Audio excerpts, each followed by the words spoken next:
Estás escuchando Radio AMEP. El universo te escucha. Radio AMEP lo hace posible.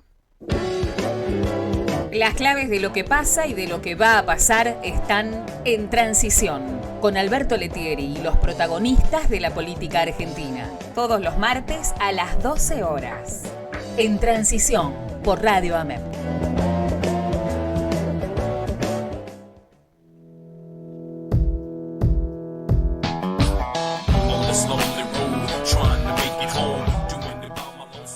Muy buenas tardes, estamos aquí en el programa final de este año 2024 en Transición. Llega los fines de diciembre, llega el momento del balance, de analizar qué pasó, qué va a pasar. En solo un año la Argentina ya no es la misma. La velocidad del cambio, la velocidad de la destrucción de los derechos adquiridos, la transferencia de recursos, realmente impactante hacia los sectores más acomodados. El servilismo respecto del poder real, tanto a nivel económico como a nivel político. Se alinearon los planetas para Javier Milei en apariencia. Ganó Donald Trump. La derecha más radicalizada va ganando posiciones a escala internacional al ritmo del debilitamiento de opciones socialdemócratas o republicanas que aparecen debilitadas, intrascendentes, obsoletas,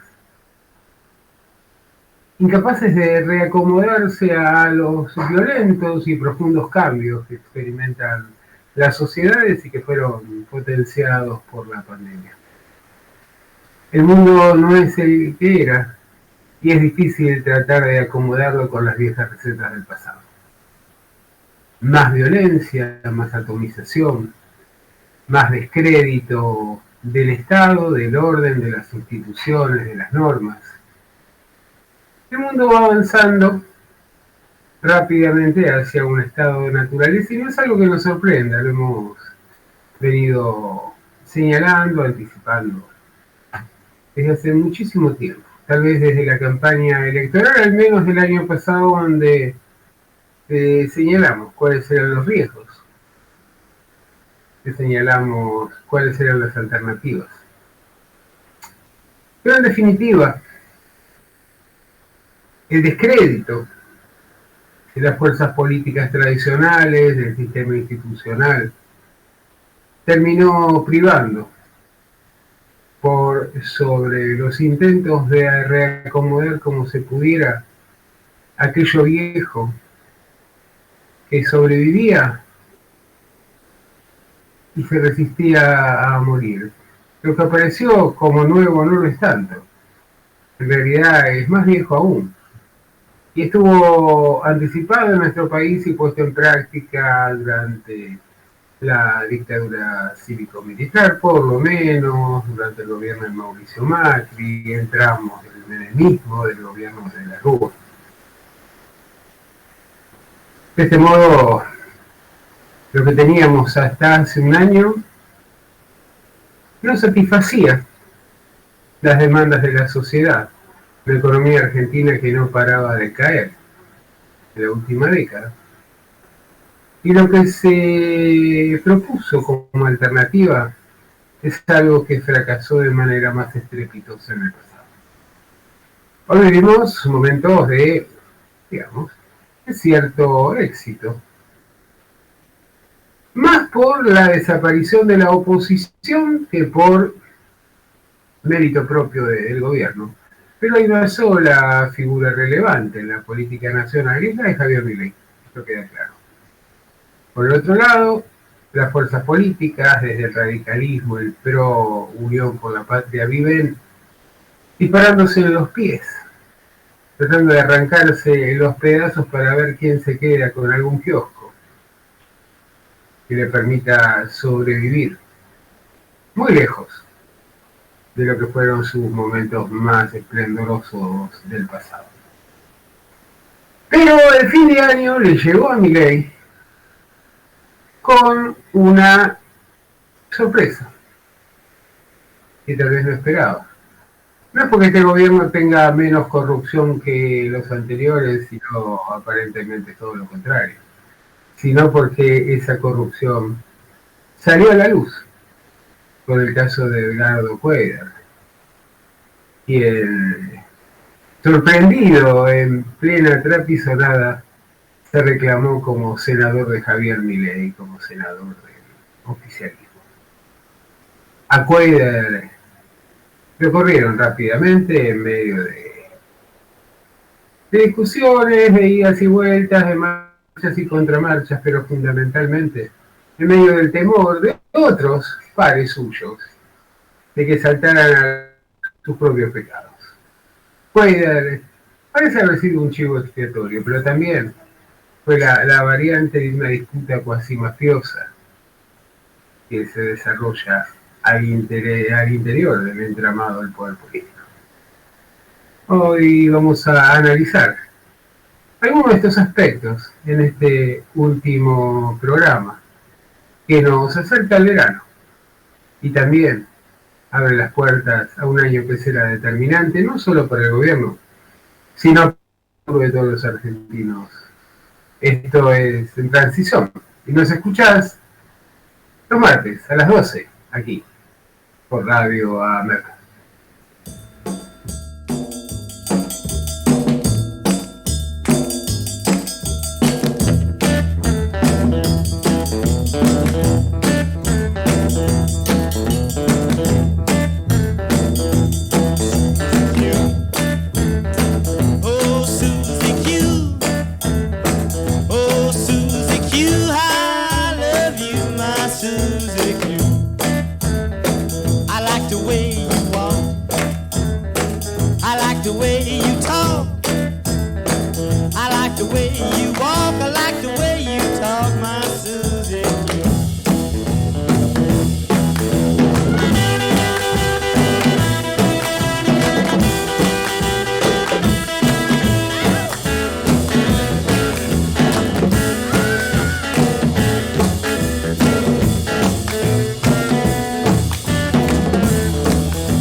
Seguimos en Transición y ahora estamos con nuestro columnista, sindical, universitario, economista y querido amigo Antonio Carlos Rosselló. Hoy lo digo completo porque así me aparece aquí el link.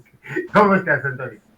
Muy bien, Alberto, un fuerte abrazo a vos y un saludo a todo el equipo de la radio en este final de año y a la audiencia preparándonos para un gran año de lucha el año que viene, ¿no? El otro día estábamos intercambiando mensajes con Antonio y salió, bueno, en medio de lo que fue el primer caso de corrupción flagrante que salta a la luz en el gobierno de Javier Milei y que rápidamente después daría lugar a que aparecieran muchos otros, ¿no? En el ámbito de de la DGI, en el ámbito de distintos espacios, en términos de declaraciones juradas, del vocero presidencial. Es decir, de golpe me parece que había como una especie de enorme reservorio de mugre que estaba cubierto hasta que, bueno, tuvo una fuga, y a partir de esa fuga empezó a multiplicarse por todos lados. ¿Qué análisis haces del caso de Edgardo Quader? Bueno, mira, primero que nada, la mejor manera de pasar un elefante rosa por la calle Florida es dentro de una manada de elefantes rosas. Entonces surgen denuncias por todos lados cruzadas, todos carpetazos, de uno hacia otro. Esto hay que dejarlo claro, si querés podemos profundizar en alguno de ellos. Pero lo del senador, lo que, fíjate, nadie quiere explicitar es por qué Paraguay lo detiene. Nadie quiere explicitarlo. Paraguay, para que sepa la audiencia, tiene una hoja de balance del Banco Central muy extraña, donde uno de los ítems que tiene es otros movimientos. Legalmente aparecen otros movimientos hasta 8.000 millones de dólares en algún año. Cuando uno tiene cierto tipo de capitales, utiliza los bancos uruguayos, ¿no? Hablando del cabotaje, ¿no? Pero cuando tiene unos de mayor dudosa justificación, utiliza el Paraguay.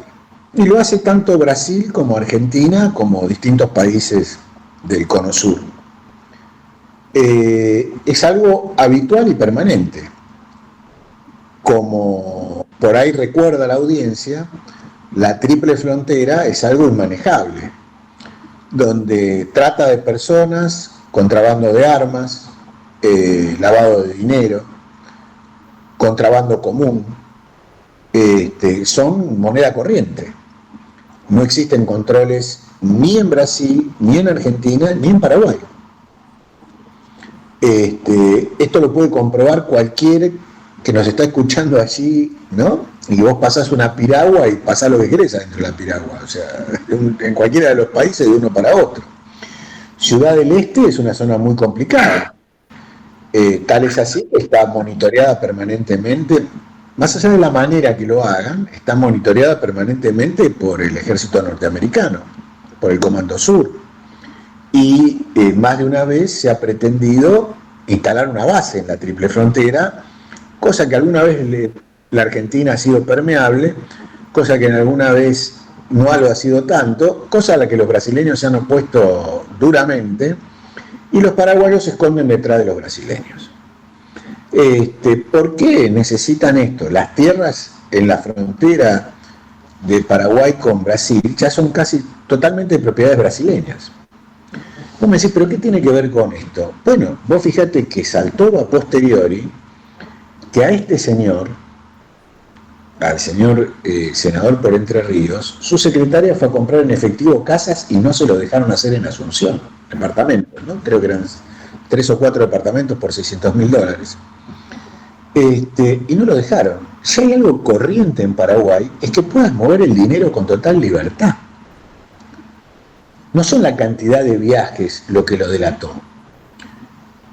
Más allá de quién lo delató acá, y muchos apuntan al macrismo, particularmente a los sectores ligados a Mauricio y al gobernador Frigerio de Entre Ríos, este muchacho comete esta torpeza porque creía, luego de haber sido evitado en esto, que no le iba a pasar nada, porque nada pasa a los inversores en negro en Paraguay.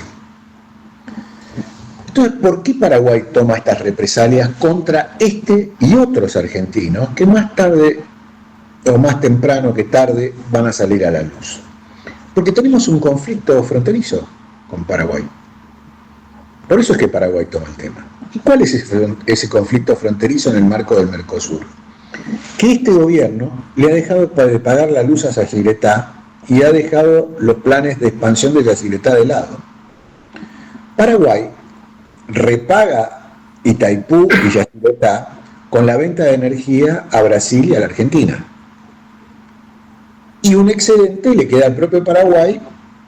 Y fíjate que lo que nosotros llamamos la oligarquía vacuna, allá lo llaman los varones del cemento, porque en los acuerdos de Yacyretá y Itaipú, de mantenimiento, de construcción, de ampliación, las familias más ligadas al stroessnerismo y al Partido Colorado, que gobierna hace 70 años en Paraguay, son los que determinan las licitaciones. Por ejemplo, hablando de medios hegemónicos, el ABC Color de la familia de Sucolilio es uno de los grandes varones del cemento. Y son construcciones que cuestan un montón de dinero. Y eso se pagaba con el propio flujo de lo que representaba la represa. Bueno, este gobierno dejó de pagar. Y a Paraguay le quiso encajar un bono el Toto Caputo. Pero como el Toto Caputo es conocido en muchos lugares, el Partido Colorado gobernante en Paraguay le dijo: no, querido, queremos la platica, queremos los dólares contantes y sonantes.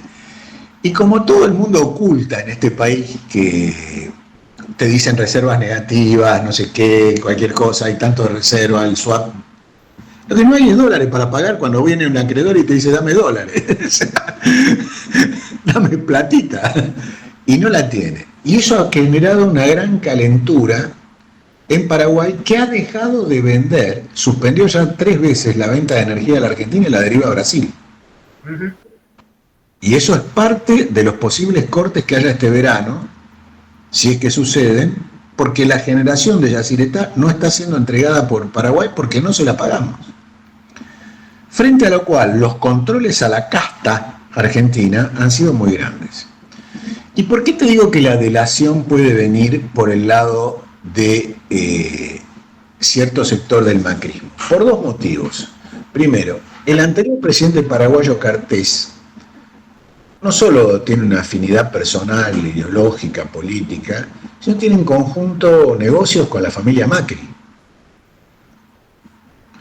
Y este señor, lo creas o no, es parte de un conflicto internacional, porque más allá de si le pagaron en criptomonedas, si tuvo la idiotez de llevar $200.000 en una mochila a las 12 de la noche por un puente, más allá de si lo vendieron o no, este señor puso, ese señor senador, puso a uno de los directores de Salto Grande. Dice, ¿y a quién le importa esto? Mirá, más del 70% de la energía que consume el Uruguay se produce en Salto Grande. Uruguay ya se autoabastece, excepto para el transporte terrestre, se autoabastece de energía toda renovable, sea por molinos, sea por la central de Salto Grande, etcétera.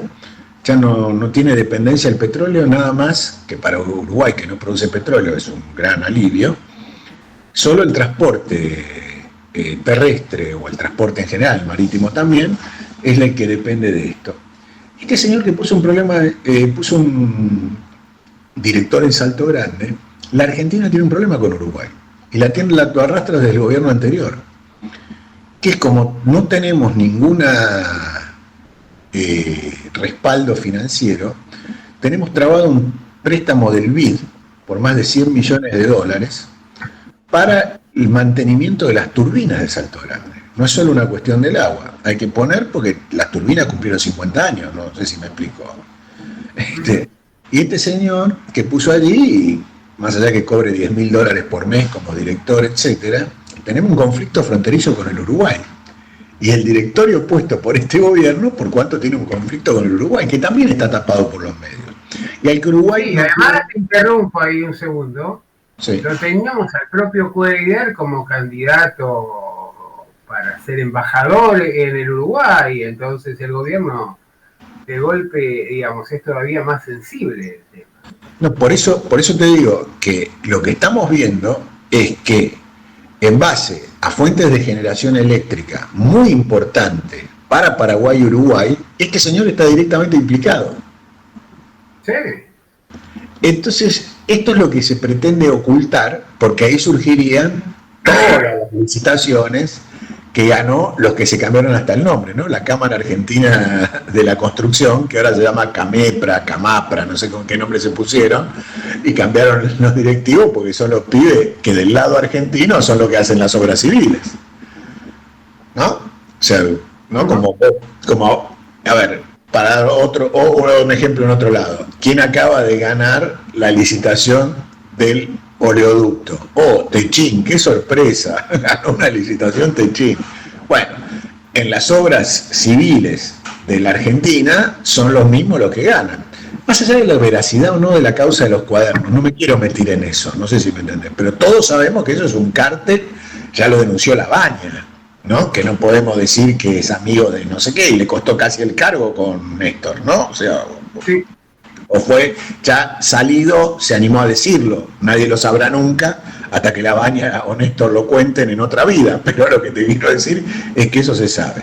Bueno, entonces hay una guerra de carteles de la construcción, un no pago de la Argentina de las deudas con Paraguay por el suministro energético, un problema de un préstamo con el BID del mantenimiento de Salto Grande, y este señor está metido en todas. Aparte de la ley de bases, que es el que supuestamente todo el mundo quiere ponerlo ahí, etcétera, etcétera. Bueno, entonces como ves, esto es grave, este es un entramado que toca sensiblemente a la casta empresaria de ciertos sectores, que toca, fíjate vos, a la Secretaría de Energía, que, oh, casualidad, la tiene un macrista en este momento. Sí. Entonces, todo cierra por todos lados sin entrar en los carpetazos de la CIDE. Sin duda, el interés de Paraguay era ponerle un hasta aquí al choreo de este gobierno a la electricidad paraguaya y al plantón que tienen en Yacyretá que impide la ampliación de la misma. Y es por eso que Paraguay, donde vos vas a Ciudad del Este, o cualquiera que nos está escuchando en la audiencia, y se puede comprar un FAL a la vuelta de la esquina, paró en ese puente por donde pasan los FAL a un tipo con una mochila. No solo fue cantado, ¿cuál fue el interés de hacerlo y de detenerlo? Bueno, fue ponerle a la alerta al gobierno, y este lo dijo claramente: yo soy un senador del gobierno, igual le vino bárbaro a los paraguayos, metieron a la DGI paraguaya, todo el mundo, salieron en todos los medios de todo el mundo, porque le querían poner una hasta aquí al gobierno de Milei. Esto hay que tenerlo con claridad. Y nos lleva, para finalizar, a una cosa muy simple. Bueno, expulsado este señor del Senado, el conflicto institucional que se armó con la vicepresidenta, que vamos, que venimos, que nos peleamos, que no, trata de tapar el problema de fondo, que ahora sí se puede plantear la nulidad insanable e inaplicable de la ley de bases. Mirá el daño que produjo esta actitud de Paraguay de detener a este sujeto, porque te lo digo, querés pasar 200 lucas Paraguay, en privado después te digo que piragua tomar. Lástima que no le dijiste a Cuellar. Antonio, a ver, Cuellar estaba más sucio que una papa. No solo tenía el tema de la dádiva o lo que fuera respecto de la aprobación de la ley de bases, resultaba estratégico en lo que tenía que ver con las alianzas del gobierno nacional en la Cámara de Senadores, pero además tenía una serie de causas en la provincia de Entre Ríos por su desempeño como secretario general, como ministro de gobierno en la gestión de Bordet.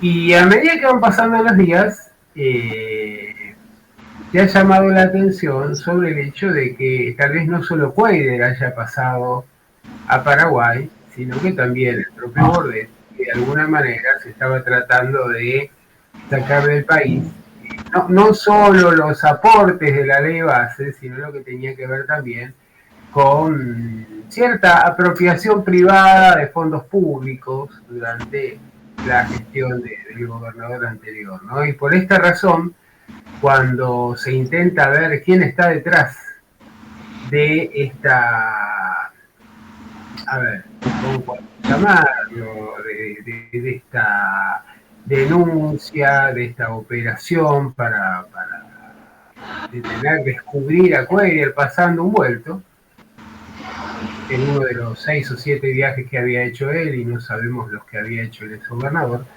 Efectivamente aparecen nombres por todos lados, desde Frigerio, desde problemas dentro del internet peronismo, desde el PRO y el radicalismo provincial, desde La Nación, desde lo que vos estás planteando ahora, y es muy interesante respecto del conflicto con Paraguay. Pero efectivamente lo que salta a la luz es el altísimo nivel de corrupción que existe en nuestras instituciones políticas y en su relación con el poder empresarial. Y acá yo creo que hay un hecho que es innegable, que más allá de lo que fue el caso de Cuellar, que en definitiva no es más que un perejil, dentro de este gigantesco movimiento de fondos, de concentración de la riqueza, de fuga de divisas y todo lo demás, porque en realidad parece que Cuellar tenía los dólares que no tiene el gobierno argentino para pagar la energía, ¿no? Es muy interesante. Uno le llama la atención la velocidad con que se manejó el Senado, ¿no? Porque en realidad, ¿cuál es la razón para acelerar tanto esta definición? Y uno se pregunta cuáles serán los asuntos que los senadores o los legisladores, y ponemos el caso de Ritondo, que inmediatamente salió a la luz y demás, tienen que necesitan rápidamente diferenciarse y tratar de cargar todas las culpas sobre Cuellar, pero esto es nada más que un hilo muy delgado, y la madeja me parece que, no sé si alguna vez llegaremos, pero realmente marca el nivel de podredumbre y también marca un poco la explicación de la decisión de la sociedad argentina de votar la catástrofe como alternativa a lo viejo conocido.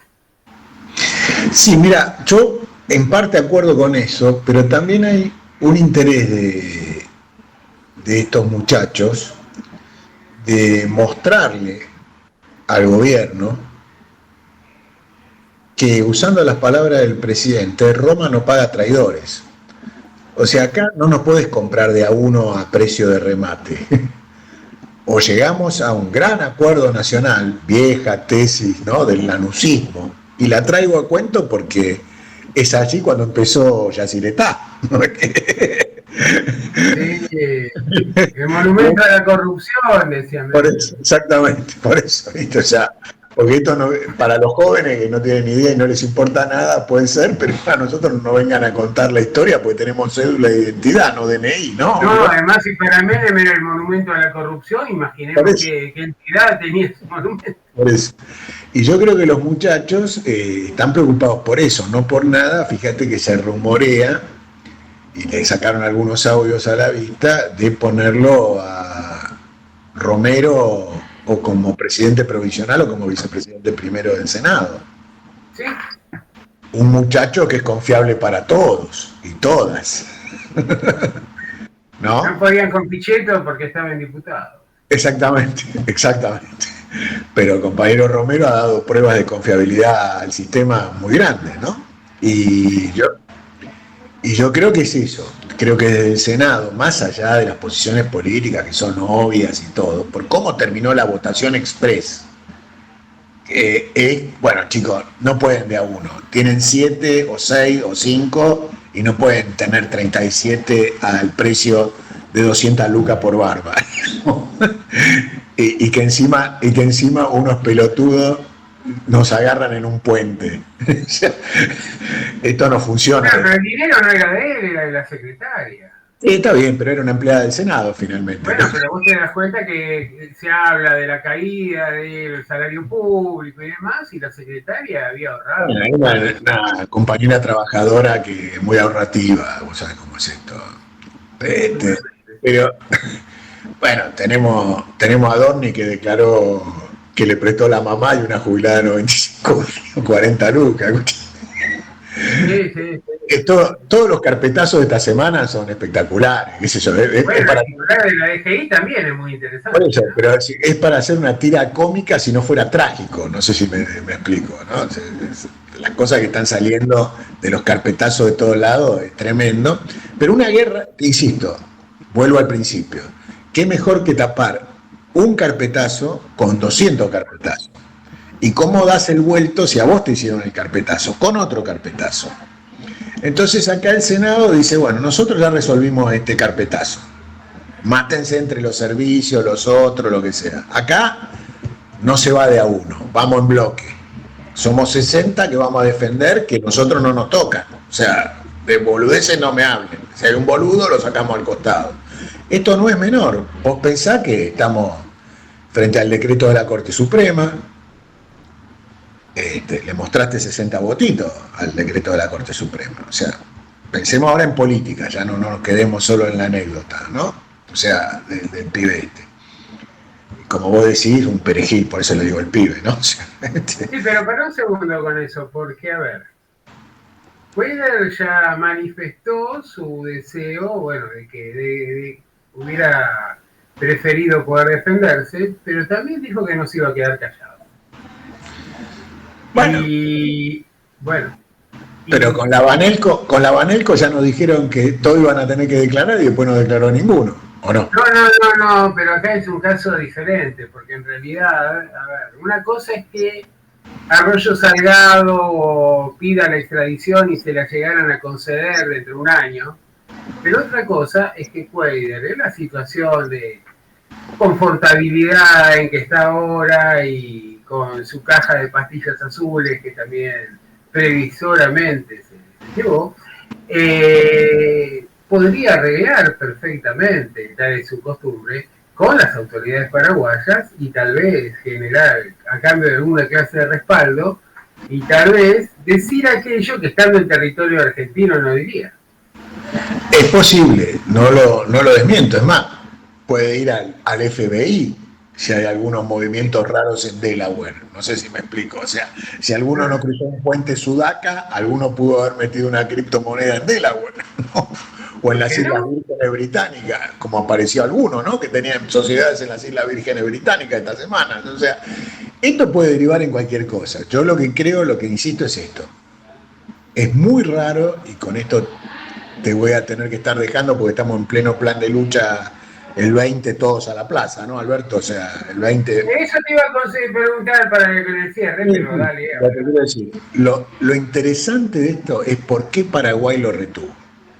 Esto es lo interesante. Más allá de las hipótesis y datos que yo te he tirado, ¿por qué Paraguay hizo esto? Y acá hay un problema de fondo, porque si nadie puede acusar de comunista es al Partido Colorado paraguayo que no reconoce a China sino a Taiwán. O sea, acusarlo al presidente paraguayo de comunista no le puede. Fíjate que nadie le dijo nada a los paraguayos. Nadie. Ni una palabra hubo, ni de un fiscal, ni de un político, ni del presidente, ni nada. Nadie salió en contra de lo que hizo Paraguay. No, y hasta Cartés tuvo la generosidad de darle a su propio abogado, ¿no? Y el abogado de su propio peculio depositó la fianza, ¿no? ¿Qué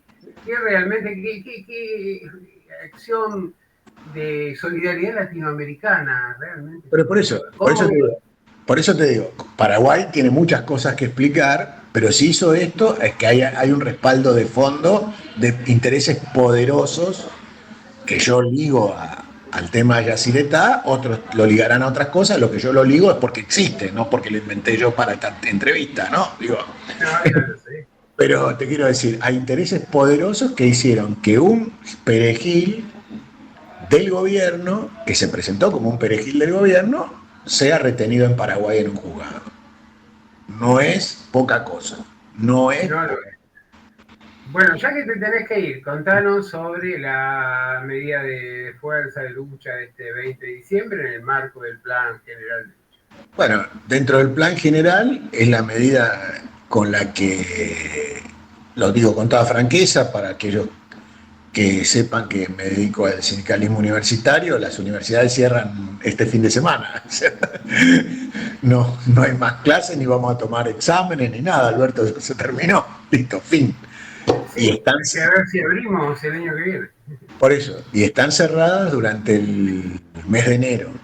Entonces, con la concentración en Plaza de Mayo del 20, queremos hacer una demostración no de fuerza, sino de continuidad del plan de lucha que no se ha terminado, esté el tema de Feuler, esté el tema de la corte, esté el tema del aborto, todos los días tenemos algo, ¿no? O sea, si hay algo que vos no te podés aburrir como un gran periodista que sos, es que noticias te dan todos los días para lo que sea, ¿no? O sea, estos muchachos son productores de bomba de Por humo. $1 a 1035. Por eso. Pero nosotros no nos podemos olvidar del 20 de diciembre de 2001, mientras otros están pensando en 2027, ¿no? Nosotros seguimos pensando en que no tiene por qué quedarse hasta el 2027, por más que las encuestas digan lo que digan, las dé quien las dé, la inflación sea la que sea, porque la mitad de la población está muerta de hambre y la mitad de los estudiantes universitarios está muerto de hambre, porque el 60% de los no docentes está debajo de la línea de pobreza, porque lo estamos el 70% de los docentes. No podemos olvidar esto. Entonces, y no podemos olvidar una cosa que pasó el 20 de diciembre del año pasado, cuando lo recibimos. La gente por ahí se olvida por todo lo que pasamos. Mira, el otro día, disculpa Alberto, una periodista me corrigió en una entrevista que le dijo, fueron 12 meses de lucha, parecen 12 años, me dice. Entonces la gente por ahí se olvida que la lucha empezó el 20 de diciembre del año pasado, con una marcha contra el protocolo, que derivó después de la cadena nacional del decreto 70, que nadie ya se olvidó, la gente que salió, no sé, que en un cacerolazo enorme en todo el país. Entonces no es solo una conmemoración del 20 de diciembre de 2001, lo cual ya sería suficiente para decir cómo luchar contra un gobierno ultrarreaccionario, entreguista, etcétera, etcétera, sino también de decirle a este gobierno, nos lo empezamos a enfrentar a 10 días que asumió, y a 10 días que asumió nos metió un decreto que todavía está vigente, que el Congreso se niega a derogar, que la justicia suspendió en parte, mientras los muchachos de la CGT están negociando qué partes quedan y qué partes no, y nosotros tenemos que seguir luchando por la derogación de ese decreto como lo hicimos hace un año, y lo vamos a seguir haciendo. Muy bien, Antonio, te agradezco como siempre la participación a lo largo del año, tu espíritu de lucha, tu militancia constante, y bueno, yo te agradezco a vos la posibilidad de año. Espero una devolución en tu columna, que leo con asiduidad, con gran gusto. No que cites la fuente, no es necesario, pero sí que pongamos esto de Paraguay arriba del tapete, porque se quiere ocultar. Paraguay es una cueva de ladrones. ¿Por qué agarraron a un ladrón? Hasta como pregunta te lo dejo, no como título. Bueno, tal vez no fue suficiente ladrón como para escapar. Bueno, Antonio, fuerte abrazo de siempre. Bueno, que terminemos lo mejor posible este año y para prepararnos para el año próximo, que será un año que no dará lugar a respiro. Así es, un fuerte abrazo. Hasta luego. Fue Antonio Carlos Rosero, aquí en Transición.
Sit there, drinking, getting high, mellow, groovy. I was getting stoned.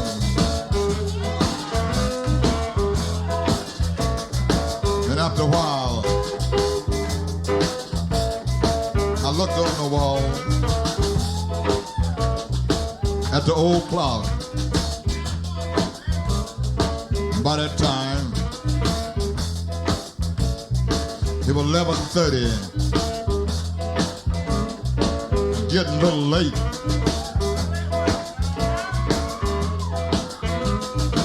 And I looked down the bar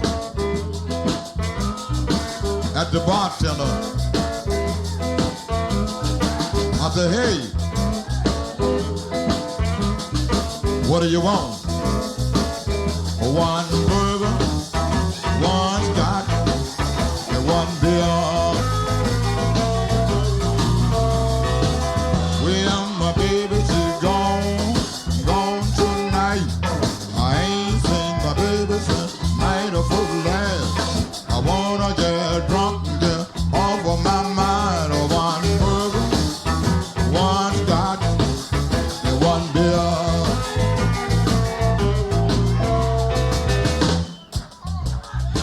Then I sit there again. I was drinking, getting stoned, and doopy, getting a little dizzy in the head. And after a while, I looked on the wall again. And by that time,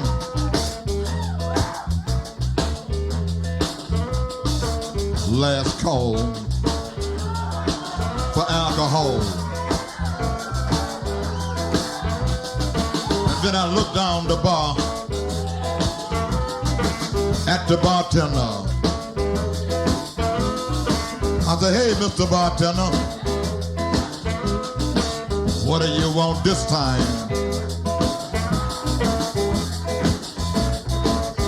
One bourbon, one scotch, and one beer.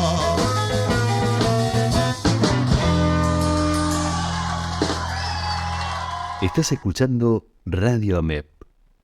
El universo te escucha. Radio AMEP lo hace posible.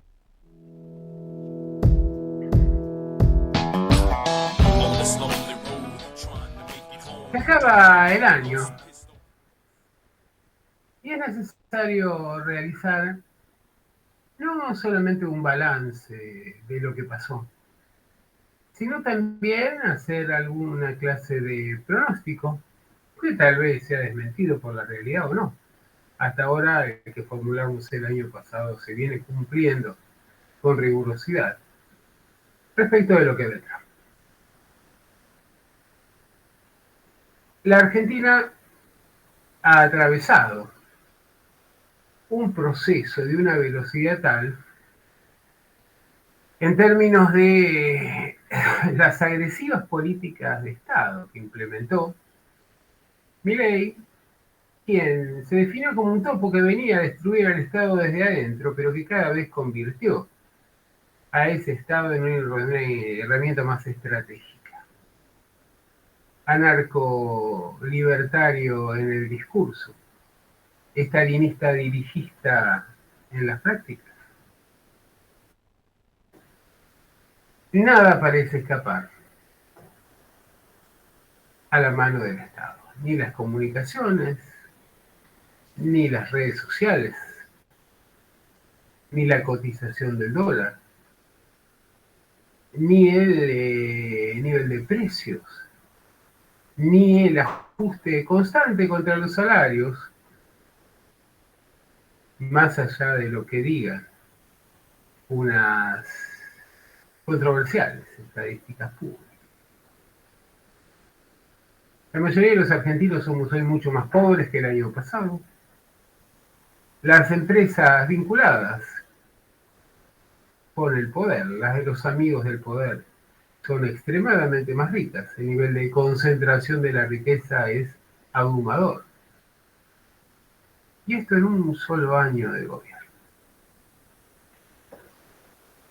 Milei acertó en dos cosas: mantuvo planchado el dólar y bajó el indicador de inflación, medido con todos los cuidados que debemos tener respecto de cuán representativo es.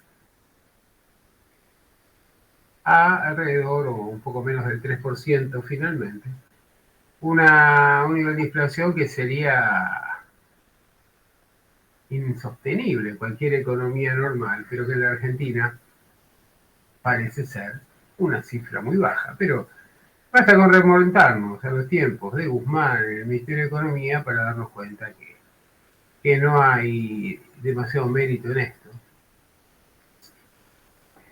La Argentina se endeudó en cerca de 90.000 millones de dólares y algunos cálculos como los de Carlos Maslatón los llevan a 115.000. En un solo año de gobierno puede haber superávit con este nivel de endeudamiento. Solo hay superávit creativo, por cierto. Se han multiplicado los bonos de gobierno impuestos al principio de manera compulsiva, luego con mayor aceptación para poder desarrollar el carry trade. Las finanzas sí van bien tampoco.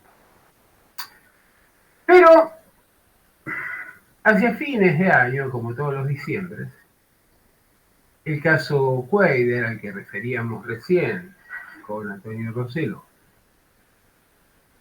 y luego seguimos con Adorni, y luego seguimos con el enriquecimiento del propio Milei, de su hermana, de el titular de la DGI, de Ritondo, y sigue la rueda.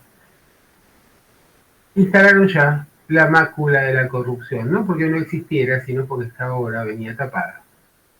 Y también aparece otro elemento que es muy preocupante para el gobierno, porque se ha disparado el dólar ya a 1.035 en los 3 primeros días de esta semana, ya desde el viernes pasado. Viene en ascenso. Y efectivamente, el carry trade tiene un problema, que es que si bien permite generar beneficios, esos beneficios no se realizan hasta el momento en que el diferencial entre las tasas de interés o lo que pagan los bonos respecto del dólar oficial son realizados. Entonces, generalmente en los momentos preelectorales, pero también ahora, ya que se suma no solo a la preocupación respecto de lo que vendrá y realmente quienes han obtenido beneficios con estos manejos pueden considerar que es la hora de realizar. Si eso se va al dólar, imagine dónde dispara, sumado a que esta cotización absurda, este atraso cambiario que destruye nuestra industria, el empleo, los ingresos de la mayoría de los argentinos, esta cotización del dólar de fantasía también motiva el turismo externo. Y realmente esa cuenta del gobierno empieza a preocupar. ¿Cuál será la fuga de divisas a través de la actividad turística de los argentinos hacia el fin del verano? ¿A dónde llegará la cotización del dólar? En vista de que hay una presión sobre los dólares físicos y el MEP por parte de los vacacionistas, y en la medida en que los carpetazos cruzados generan debilidad, un suelo barroso para el gobierno, los especuladores se quedarán en pesos o decidirán realizar sus ganancias. Todas son dudas, por cierto, y sabemos que enero no será un mes tranquilo. Si la ventaja que tiene el gobierno es que, en primer lugar, ha conseguido evitar la aprobación de un presupuesto, razón por la cual puede seguir manejándole con el de hace 2 años, redistribuyendo y actualizando partidas a su gusto. En segundo lugar, el hecho de tener el Congreso cerrado permite tomar decisiones por DNU que luego hasta ahora han sido imposibles de darles marcha atrás, como en el caso de la ley bases y de muchos decretos que han venido a perjudicar considerablemente a la economía argentina y a la mayoría de la sociedad. A designar a los nuevos jueces de la Corte Suprema por DNU. profundizará sus políticas de ajuste y transferencia de riquezas hacia los amigos del poder y sus asociados extranjeros. Todo parece indicar que sí. El cierre del Congreso es un escenario dorado para lo que tiene que ver con la lógica de gobernabilidad, la lógica de gobierno que tiene La Libertad Avanza. Seguirá escalando seguramente el conflicto con la vicepresidenta, que es muy útil para tapar los malos resultados o los oscuros nubarrones que se precipitan sobre la política económica, y ya ha empezado a precipitarse. Y también nunca debemos olvidar el papel de complicidad que viene desplegando la OPA. En el caso de radicales y PRO en general, colaboracionista también el sector de Pichetto, dándole los votos para que se mantengan en pie DNUs que son absolutamente inconstitucionales.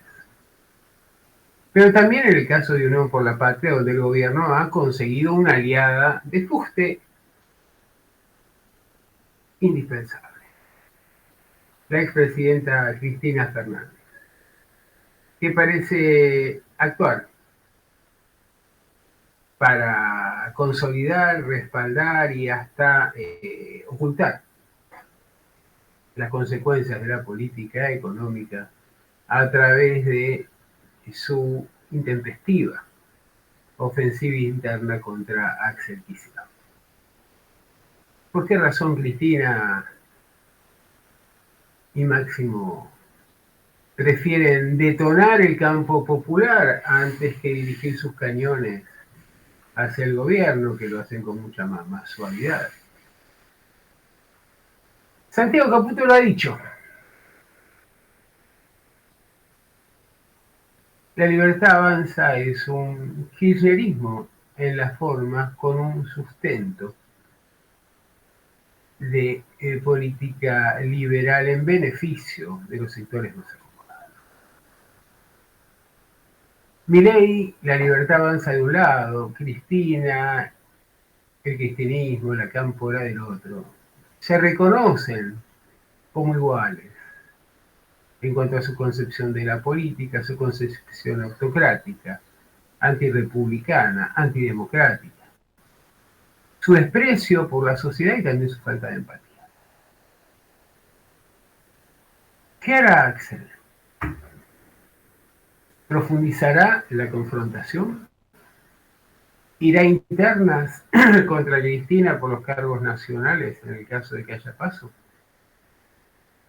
¿Diferenciará el cronograma electoral provincial respecto del nacional?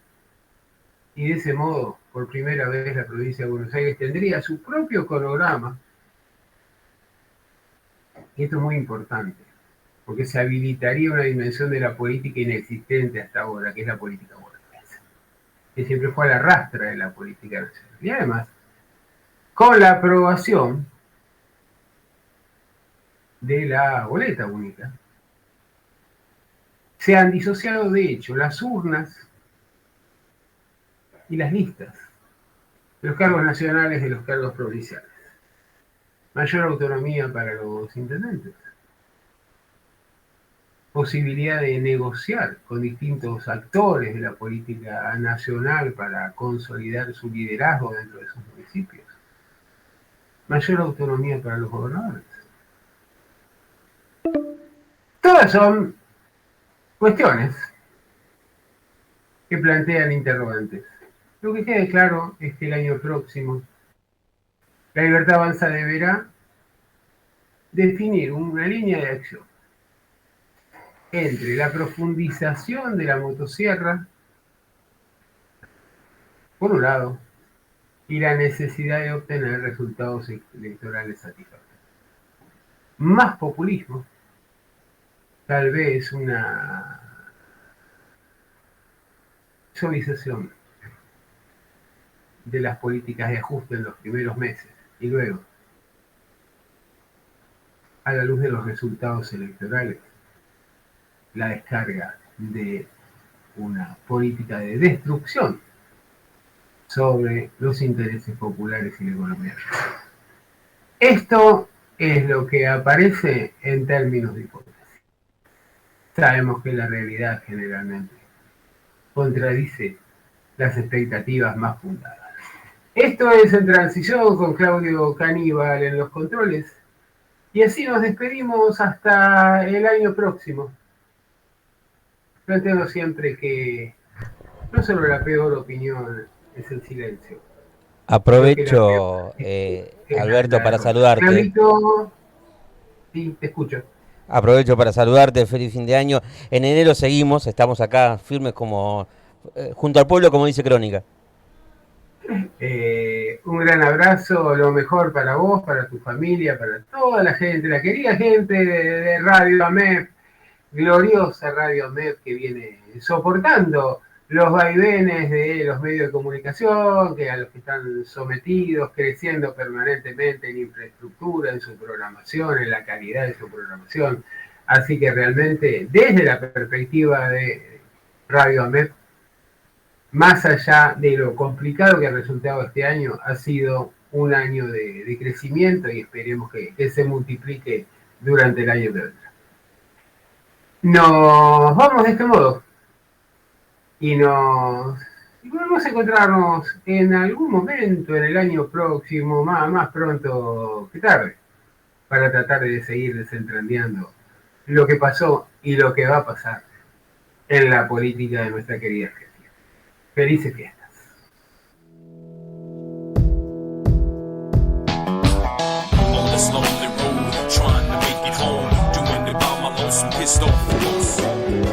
Las claves de lo que pasa y de lo que va a pasar están en Transición, con Alberto Letieri y los protagonistas de la política argentina. Todos los martes a las 12 horas.